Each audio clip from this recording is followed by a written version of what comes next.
બનાવ્યો, 12 સ્કંદ બનાવ્યા, 365 આજે ભાગવતના અધ્યાય બનાવવામાં આવ્યા. આમ તમામની આજ ગણતરી કરી અને ભાગવતની રચના કરી છે.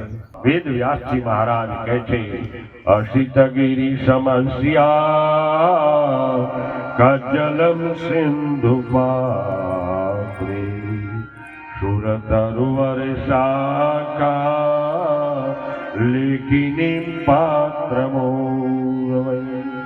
લિખિતય નિગૃહિત વામ શારદા સર્વકારમ કદપિ તવ ગુણાનામ ઈશ પારમ નયામિ.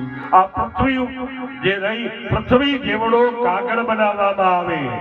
આ પૃથ્વી ઉપર જેટલા વૃક્ષો છે, આ વૃક્ષોની ડાળીઓ કાપી કાપી એની કલમો બનાવવામાં આવે.